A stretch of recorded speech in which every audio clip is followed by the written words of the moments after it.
ಎಲ್ರಿಗೂ ನಮಸ್ಕಾರ. ಮತ್ತೊಂದು ವಿಡಿಯೋಗೆ ಸ್ವಾಗತ. ಬಿಗ್ ಬಾಸ್ ಸೀಸನ್ 11 46ನೇ ದಿನ ಇವತ್ತೊಂದು ಪ್ರೋಮೋ ರಿಲೀಸ್ ಆಗಿದೆ. ಆ ಪ್ರೋಮೋ ನೋಡಿದಾಗ ಏನ್ ಅನಿಸ್ತಾ ಅಂದ್ರೆ, ಬಿಗ್ ಬಾಸ್ ಅಂತಲ್ಲ, ನಮ್ಮ ಜೀವನದಲ್ಲಿ ನಮ್ಮ ಒಂದು ಆಟಕ್ಕೋಸ್ಕರ, ನಮ್ದು ಜೀವನಕ್ಕೋಸ್ಕರ ಯಾರನ್ನು ನಂಬಲೇಬಾರ್ದು ಅಂತ ಅನಿಸ್ತು. ಪಾಪ ಅಂತ ಹೋದ್ರೆ ಬೆನ್ನಿಗೆ ಚೂರಿ ಹಾಕೋರು ತುಂಬಾ ಜನ ಇರ್ತಾರೆ. ಖಂಡಿತವಾಗ್ಲೂ ಅದೇ ಅನ್ಸಿದ್ದು. ಏನಕ್ಕಂದ್ರೆ ನಾಮಿನೇಷನ್ ಅಂತ ಬಂದಾಗ ಶಶಿರು ಮತ್ತು ಚೈತ್ರ ಅವರು ಹೋದಾಗ ಒಂದು ಹೆಣ್ಣು ಹೊರಗಡೆ ತುಂಬಾ ಕಷ್ಟ ಪಡ್ತಾ ಇದೆ, ಹೊರಗಡೆ ಏನೋ ಬ್ಲೇಮ್ ಮಾಡ್ತಾ ಇದ್ದಾರೆ, ಕೆಟ್ಟ ಹೆಸರಿದೆ. ಆ ಕೆಟ್ಟ ಹೆಸರು ನಾನು ಈ ಬಿಗ್ ಬಾಸ್ ಮನೆಯಲ್ಲಿ ಅಳಿಸ್ಕೋಬೇಕು ಅಂತ ಒಂದು ರಿಕ್ವೆಸ್ಟ್ ಮಾಡ್ಕೊಂಡಿದ್ಕೆ ಶಶಿರು ಒಂದು ಚಾನ್ಸ್ ಕೊಡ್ತಾರೆ ಚೈತ್ರ ಅವ್ರಿಗೆ.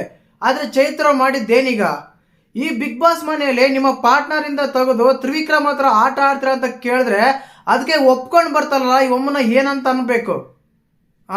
ಒಬ್ಬ ವ್ಯಕ್ತಿನ ನಂಬಿ ಜೋಡಿ ಆಗಿರ್ತಾರೆ, ಟಾಸ್ಕ್ ಆಡಬೇಕು ಅಂತ ಕೇಳ್ಕೊಂಡಾಗ, ನಾಮಿನೇಟ್ ಆಗಲ್ಲ ಅಂತ ಕೇಳ್ಕೊಂಡಾಗ ಆ ವ್ಯಕ್ತಿ ಆ ಮಹಿಳೆಗೆ ಒಂದು ಫೀಮೇಲ್ ಕಂಟೆಸ್ಟೆಂಟ್ಗೆ ಅವಕಾಶ ಕೊಡ್ತಾನೆ ಶಶಿರವರು.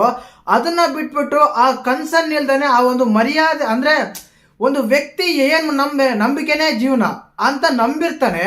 ಆ ನಂಬಿಕೆನ ಕಳ್ಕೊಂಡು ಆ ವ್ಯಕ್ತಿ ಹತ್ರ ನಾನು ಆಟ ಆಡೋದಿಲ್ಲ, ಆ ವ್ಯಕ್ತಿನ ಟಾಸ್ಕ್ ಈ ವಾರದಿಂದ ಹೊರಗುಳಿಸಿ ನಾನು ಬೇರೆ ವ್ಯಕ್ತಿ ಹತ್ರ ಟಾಸ್ಕ್ ಆಡ್ತೀನಿ ಅಂತ ಏನ್ ಗುರು ಹೇಳೋದು ಇಂಥವ್ರಿಗೆ? ತುಂಬಾ ಅಂದ್ರೆ ತುಂಬಾ ನಂಬಿಕೆ ದ್ರೋಹ, ಬೆನ್ನಿಗೆ ಚೂರಿ ಹಾಕ್ತಾರಂತ ನೋಡಿ. ಇದನ್ನೇ ಆಕ್ಚುಲಿ ಶಶಿರ್ ಅವರು ಮಾತಾಡ್ತಾರೆ, ಹೇಳಿದವ್ರು ಸತ್ಯ. ಯಾಕಂದ್ರೆ ಈ ಪ್ರೋಮೋದವ್ರು ಹೇಳ್ತಾರೆ ಏನಂತ, 12-15 ವರ್ಷದಿಂದ ನಾವು ಆಕ್ಟಿಂಗ್ ಮಾಡ್ತಾರೆ, ನಾವೆಲ್ಲ ಆಕ್ಟರ್ಸ್, ಇವ್ರು ನೋಡಿ ಇವ್ರು ಆಕ್ಟಿಂಗ್ ಅಂತ. ಅದು ಸತ್ಯನೇ. ಏನಕ್ಕಂದ್ರೆ ಒಬ್ಬ ವ್ಯಕ್ತಿನ ನಂಬಿ ಟಾಸ್ಕ್ ಆಡೋಣ, ಜೊತೆ ಆಗಿರೋಣ, ಈ ವಾರ ನೀನು ಸೇವ್ ಆಗು ಅಂತ ಹೇಳಿದಾಗ ನೀನು ನಂಬಿಕೆ ದ್ರೋಹ ಮಾಡಿದ್ರೆ ಹೆಂಗಿರುತ್ತೆ ಹೇಳಿ? ಅವ್ರು ಕೊಡೋ ರೀಸನ್ ಯಾವ ರೀತಿ ಅಂದ್ರೆ, ಮಾನಸಿಕವಾಗಿ ಸರಿ ಇಲ್ಲ ಅಂತೆ, ಮಾನಸಿಕವಾಗಿ ವ್ಯಕ್ತಿ ಇಲ್ಲ ಅಂತೆ. ಅದು ನೀನ್ ಮಾಡಿರೋದಮ್ಮ ಮಾನಸಿಕವಾಗಿ ಸರಿ ಇಲ್ದಂಗೆ. ಯಾಕಂದ್ರೆ ನಿನಗೆ ಸಹಾಯ ಮಾಡಕ್ ಹೋಗಿ, ನಿನ್ಗೆ ಹೆಲ್ಪ್ ಮಾಡಕ್ ಹೋಗಿ ಆ ವ್ಯಕ್ತಿ ನಾಮಿನೇಟ್ ಆಗಿದ್ದಾರೆ. ಅಷ್ಟಾದ್ರೂ ಬುದ್ಧಿ ಬೇಡವ ನಿನಗೆ? ಸಿಂಪಲ್ ಆಗಿ ಅರ್ಥ ಆಗುತ್ತೆ. ನಾವಿಬ್ರು ಜೋಡಿ ಆಗಿದ್ವಿ, ನಾಮಿನೇಟ್ ಇಂದ ಇದು ಮಾಡಿದ್ದಾರೆ, ನನ್ನ ಸೇವೆ ಮಾಡಿದ್ದಾರೆ, ಆ ವ್ಯಕ್ತಿನ ಈ ರೀತಿ ಮಾಡಿದ್ರೆ ಜನ ನನ್ನ ಹೊರಗಡೆ ಉಗಿದು ಉಪ್ಪಾಗ್ತಾರೆ ಅಂತ ಗೊತ್ತಿಲ್ವಾ ನಿನ್ಗೆ? ಸಿಂಪಲ್ ಆಗಿ ಈ ವಾರ ಏನಾದ್ರೂ ನೀವು ನಾಮಿನೇಟ್ ಆಗಿದ್ರೆ, ಮನೆಯಿಂದ ಹೊರಗಡೆ ಹೋಗಿದ್ರೆ, ಹಂಗಂತ ಮುಂದಿನ ವಾರ ಹೋಗಲ್ಲ ಅಂತ ಅನ್ಕೋಬೇಡಿ. ಮುಂದಿನ ವಾರ ನೀವೇ ಹೋಗೋದು ಫಿಕ್ಸ್ ಆಗ್ಬಿಡಿ. ಏನಕ್ಕಂದ್ರೆ ನಂಬಿಕೆ ದ್ರೋಹ ಅನ್ನೋದು, ಈಗ ಮಂಜಣ್ಣನ ಗೇಮ್ ಮಾಡ್ತಾರೆ, ಕನ್ನಿಂಗ್ ಆಡ್ತಾರೆ, ಫಿಕ್ಸಿಂಗ್ ಮಾಡ್ಕೊಂತ, ಅದು ಬೇರೆ ವಿಷಯ. ನೀನ್ ಇಲ್ಲಿ ಮಾಡಿರೋದೇನು, ನಾಮಿನೇಟ್ ಇಂದ ಸೇವ್ ಮಾಡಿರೋ ವ್ಯಕ್ತಿನೇ ಆಡಿದಿಂದ ತೆಗ್ದಾಕ್ತೀಯ. ಈ ರೀತಿ ಆದಾಗ ನಿಮ್ಗೆ ಯಾರು ವೋಟ್ ಮಾಡ್ತಾರೆ, ಯಾರು ಸಪೋರ್ಟ್ ಮಾಡ್ತಾರೆ ಹೇಳಿ?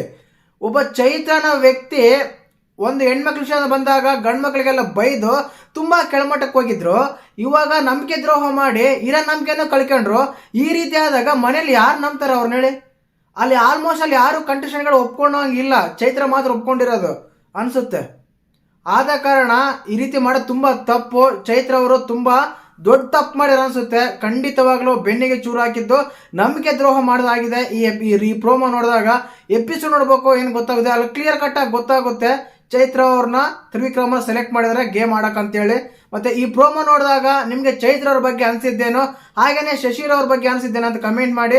ವಿಡಿಯೋ ಇಷ್ಟ ಆಗಿದ್ರೆ ಲೈಕ್ ಮಾಡಿ, ಶೇರ್ ಮಾಡಿ, ಸಬ್ಸ್ಕ್ರೈಬ್ ಮಾಡಿ. ಜೈ ಹಿಂದ್, ಜೈ ಕರ್ನಾಟಕ ಮಾತೆ.